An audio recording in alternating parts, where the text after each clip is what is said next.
Well, hello and welcome to a short video segment in which I'm going to demonstrate another use for Ampere's law.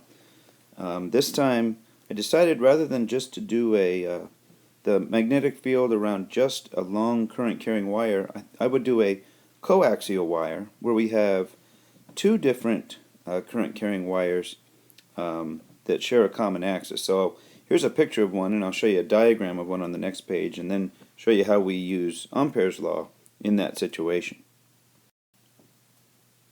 Here's a typical diagram for a coaxial cable.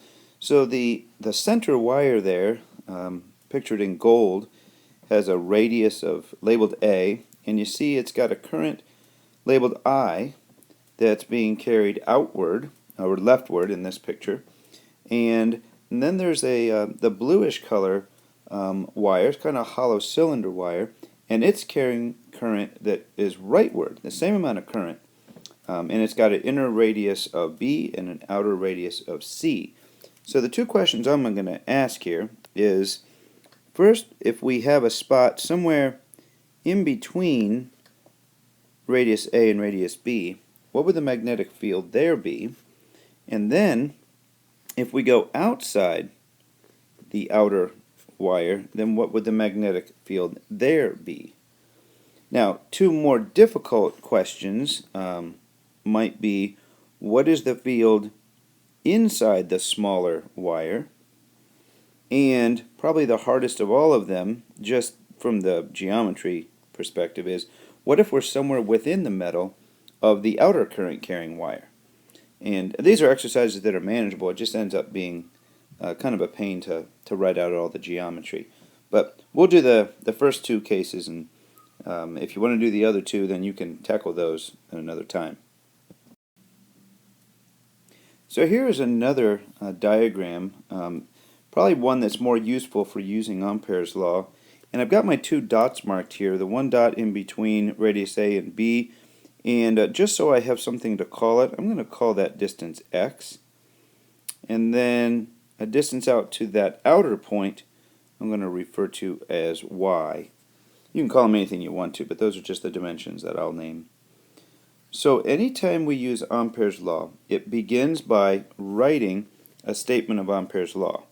And that's always written the same way. It's a line integral of b dot ds equals mu naught, and then the I with the subscript, even a misspelled subscript, through.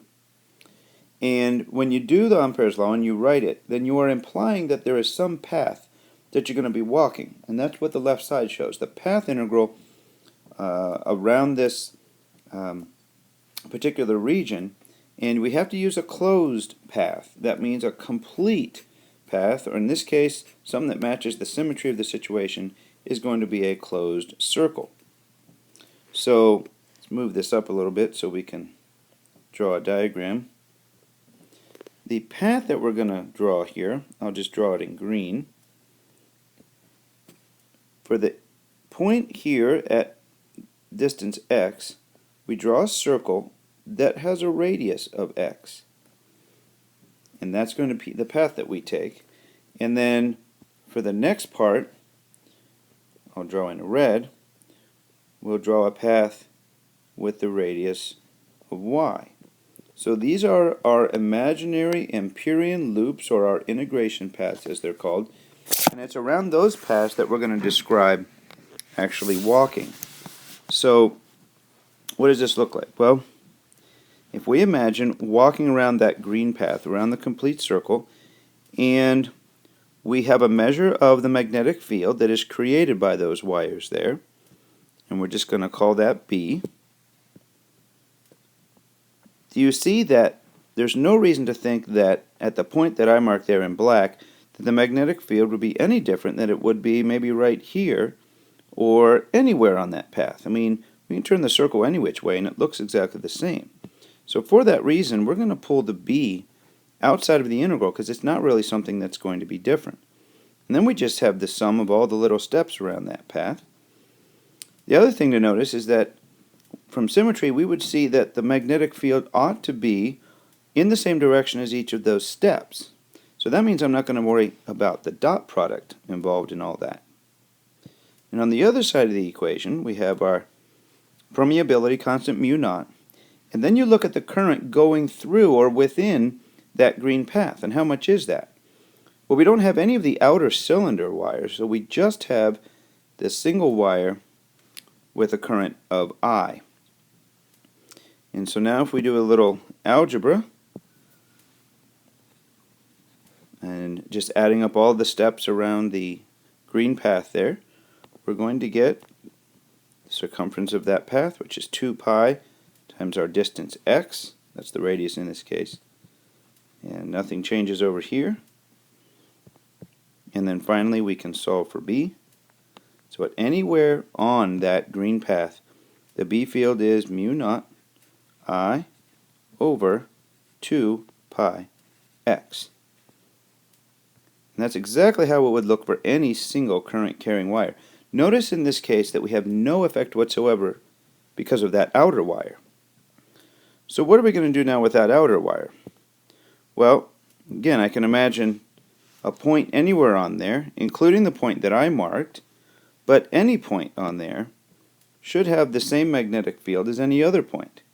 And furthermore, that magnetic field should be in the same direction as that path that I drew. So, very similarly, we're going to write B times the sum of all the steps around that path, which is 2 pi y, is what I named that radius, equals mu naught. And then let's take a look at how much current is going through that red path. So we have the I that was going one direction through the center wire, and the same amount of I coming the other direction in the outer wire. And so because we have equal and opposite currents going through there, we get a total of 0, which means either y is 0, which I know it's not, or B is 0, which actually hits upon one of the most important reasons that we use coaxial cable. It's because it shields very nicely the magnetic fields that would be generated by just a single wire by putting the two coaxial with each other. And if you have a lot of current, then you do have to worry about any magnetic fields that might be messing up other small electronics parts or what have you. So there's a case where we got two fairly simple expressions, and then as I said before, if we can imagine a couple other places here, maybe I'll mark them in a color like purple. The only thing that would make those tougher, for example, here's a spot right there within the inner wire, is to figure out for the Amperian loop how much of the current is actually within the purple region there as opposed to outside of it. And similarly, if you have your Amperian loop somewhere within the cylinder, then you got to figure out how much of your current is inside that circle, which I'll shade here, versus outside. And again, once you see someone do the geometry, it's not too bad, but it's kind of a pain to come up with yourself. So I think we're going to quit here, and that's about as much as you'd be expected to do with a wire or a coaxial cable or something like that.